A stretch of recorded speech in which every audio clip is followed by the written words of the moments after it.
Am I the a-hole for kicking out my pregnant teenager's stepdaughter over my cat? Plus update. Original post. I'm at the vet waiting room with my cat, so I'm gonna rush this and edit the grammar later. So I, 35 female, have been with my 45 male fiancé for 3 years now. He has 2 kids, a daughter 22 who's a lovely girl, and another daughter 19 who I'll call Kim for the sake of the post. Kim has always had a bad attitude to everyone, especially me. Now, before anyone assumes, my fiancé has already divorced his ex 2 years before we even met, and his ex is a nice person who I get along with very well, so there's no hate from her end either. Kim is 3 months pregnant and living with us because we have more room for her and the baby. The baby daddy stays sometimes, but he has 2 jobs, along with studies, so it's mainly been me who's taking care of her. So the main issue. Today her boyfriend came over, so my fiancé suggested we let them have the house to themselves and go for a walk. About 2 hours later, I came home and noticed my cat missing, who Kim hated and wanted me to get rid of. I asked her where he was, and Kim said he ran out the door, which I knew was BS, because Whiskey's an elderly cat who wouldn't even go out on the porch if I didn't bring him. So I checked the Ring camera, and as expected, Kim threw Whiskey out that ran him off. My fiancé tried saying Kim is pregnant, her hormones were all over the place, and pregnancy brain messes with women, that he was gonna bring up getting rid of Whiskey for the baby's sake anyway. I was in tears, till I looked over at Kim with that smug, satisfied look on her face. I freaking lost it. I got up in her face and screamed that she had 1 hour to find my cat, or all her stuff would be in the dumpster, and I was done being her slave. She said she wasn't looking for my stupid cat, and to back off as she was pregnant. My fiancé told me to come down and that would look for the cat. I told him no, I would look for my cat. And when I got back, his daughter better be gone. And if he has issues with that, he could go too. Because I was sick of dealing with this little witch of a daughter, who everyone, including her own parents and boyfriend, avoids. I didn't wait for them to respond. I did hear her cry though. As you know, I found my cat. He was hiding in some bushes and it took 20 long minutes to find him. When I arrived home, they were both in the living room. My fiancé said he wanted to talk, but first, he said I owed Kim an apology. I told him to screw himself, and she better start packing. She's had her boyfriend's family home as far as I know, and my fiancé is not talking to me. Now for the top comments before reading the update. Not the a-hole. Pregnancy hormones do not cause you to be cruel to an elderly pet. That's just vicious entitlement and garden variety meanness. You don't owe her an apology. She should be begging for your forgiveness, and so should your fiancé. But pregnancy hormones are a good excuse coming from the accountability-lacking father of an entitled spoiled brat. How can he ask the daughter to take responsibility for her actions? It's her mere biology betraying her angelic nature. I hope OP do not forgive either of them though. They don't deserve it. Not the a-hole. Stepdaughter attacked your defenseless cat and got what she deserved. Curious if you owned a house? It's mine. Kick them all out. You deserve better, not the a-hole. Make sure you check with a lawyer to make sure they don't have rights to stay there. And the nanosecond you are legally clear, change the locks. Abandoned house cats do not survive long, and regardless of the jokes, cats do get very attached to their owners and suffer emotionally when they are separated. Not the a-hole. As a cat owner, I salute you. I mean, yeah, you might lose the relationship over this, but from the sounds of it, if this doesn't do it, something else likely will. In all honesty, I am not someone who likes pets. I've had them in the past, I've cared for them, always making sure they were safe, fed, got proper care and such, but I lack the ability to bond with them. And I support her kicking out the fiancé over this crap. I'm 100% in favor of the cat staying over the people in that house. I'm not into animals really, and I don't think in some cases someone should choose a pet over a significant other. Say partner is severely allergic, something like that. However, I totally support this. It's not even so much about the cat, but about all the things that kind of behavior shows. If she's willing to do all of that over or to a cat, and the fiancé was in on it, what other crappy and conniving ways will they act when it comes to other things? This entire situation says so much. And even if you're not an animal person, you shouldn't want any ill will to come to an animal. They were willing to hurt a cat, and also by proxy OP, and it was all plotted. OP should be very cognizant of their own safety when X comes first things, as well as for a period after. These people sound like they have no moral compass, and could be dangerous. Now for the update. So my now ex-fiancé's oldest daughter reached out to me to ask my side. I'll call her Kate. She's an animal lover like myself. Her father asked to stay with her for a few nights because he said I was having a breakdown over my cat. He basically made out that the cat escaped, and I went after poor Kim for not trying to catch him in her condition. Kate is a very smart girl, so she can see BS from a mile away. And obviously she knows her own sister, so she called Kim to ask her side. Kim was more honest. Basically, her and her dad planned it as some of you suggested. The plan was for her baby daddy to take the cat out a road dump, but he wouldn't do it because in Kim's words, he was a pussy. So they got in a fight about it, and Kim, thankfully being lazy, just kicked Whiskey out and ran him out of the yard. Kate told me the way Kim was talking about me and Whiskey, that even if she doesn't move back, she'd do something for revenge to Whiskey. So I've decided to listen to Kate, my friends, the vet, his assistant, and everyone here, and I called off the wedding, which is in a few weeks, and broke up with my ex-fiancé by text. I don't care if it's immature or cruel. I've told him I'll box up his stuff for him and leave it for him to collect in a few days. Don't worry about Whiskey. I told my ex to call me when he's coming over, so he'll be locked in a room safe. And I'm calling a 24-hour locksmith next. The begging and BS promises have already started, but my mind's made up. I'm done being his ADM slave for him and his spoiled witch of a daughter Kim. Whiskey is fine, by the way, just a little shaken, but is curled up in my lap, refusing to move. Next story. Am I the a-hole for kicking my homeless sister-in-law and her husband out over a chair? I'm going to come off as a hostile witch because I literally hate my sister-in-law's husband with every bone in my body. Apologies in advance. So, my husband's sister-in-law 43, and her husband Scum became homeless like a month ago. They have a child, 10 Opal, and I wasn't about to let her live on the streets, so they were welcome into my home. Sister-in-law works full-time. Scum is a couch potato.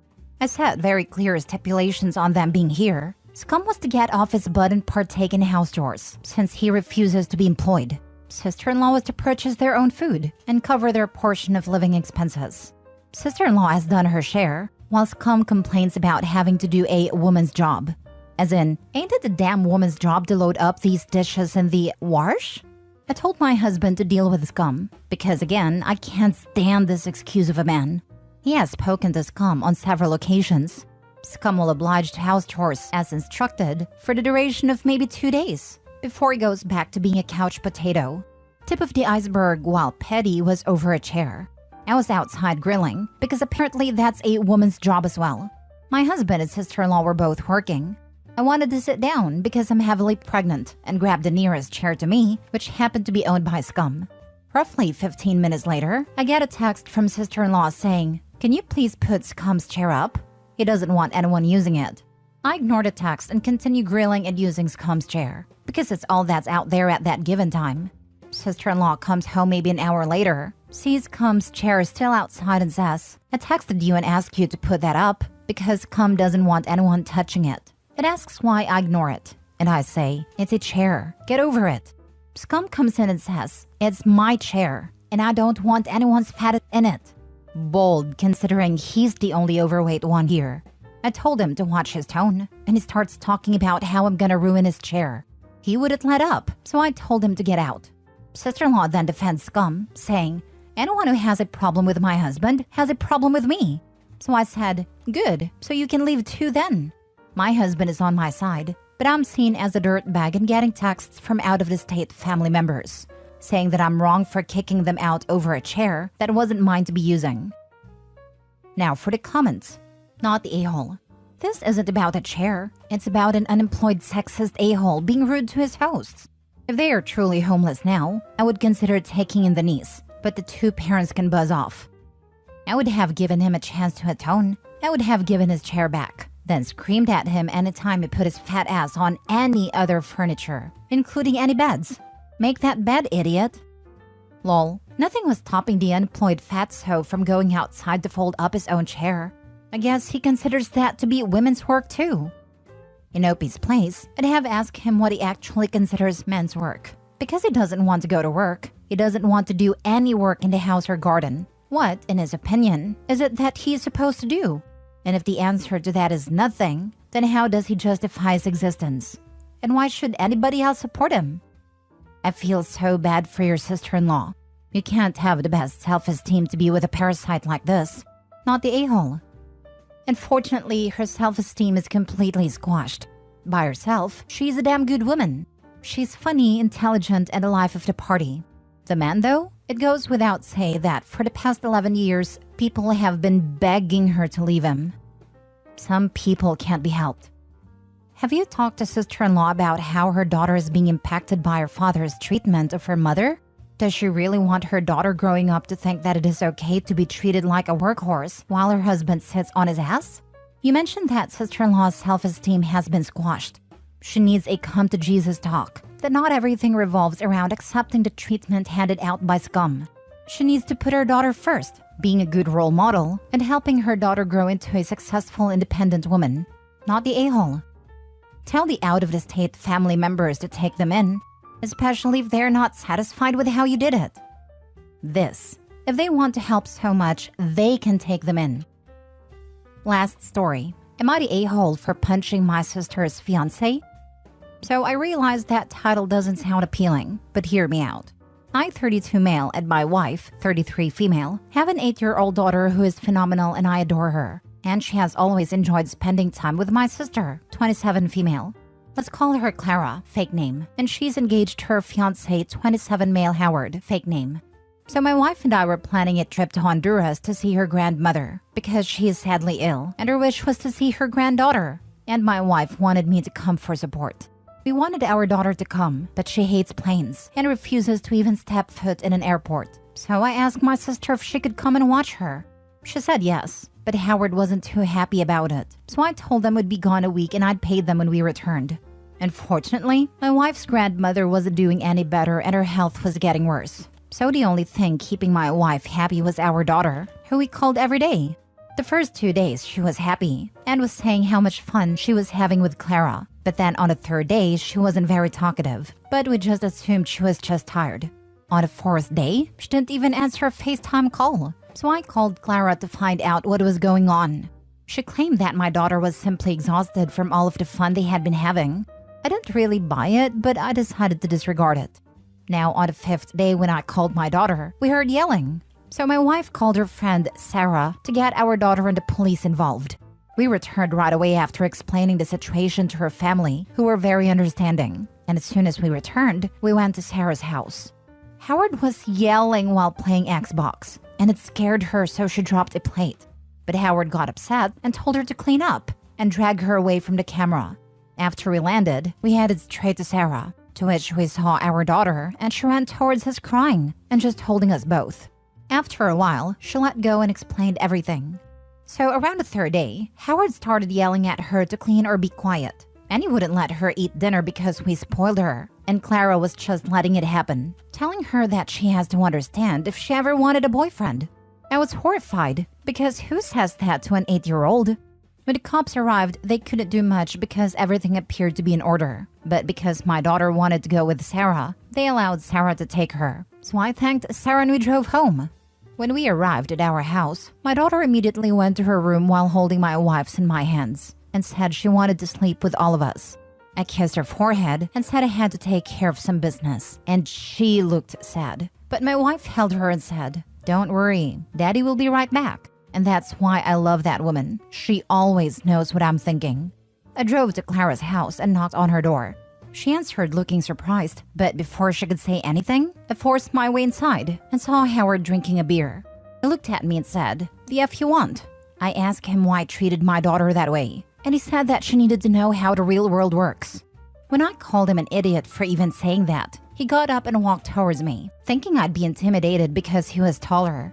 For context, I'm 5'8" and he's 6'2", but I've always been small my entire life and I never fight fair. So when he tried talking down on me, I hit him in his stomach so hard, he actually fell to his knees gasping for air. And after a little while, he started throwing up. Before I could do anything else, my sister stepped in between us and began yelling at me to get out. But before I left, I told her she was dead to me and they would never see my kid again. The next day, I got so many calls and texts from my family saying I could have handled the situation better. And Howard is in the hospital because he apparently can't breathe correctly. So now I'm wondering if I was in the wrong.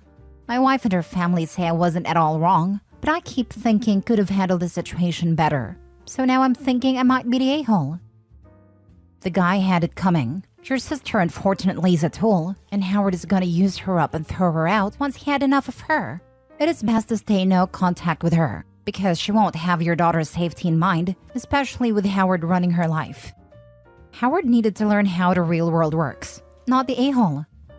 Ever notice that people who want to teach kids how the real world works are always justifying crappy behavior?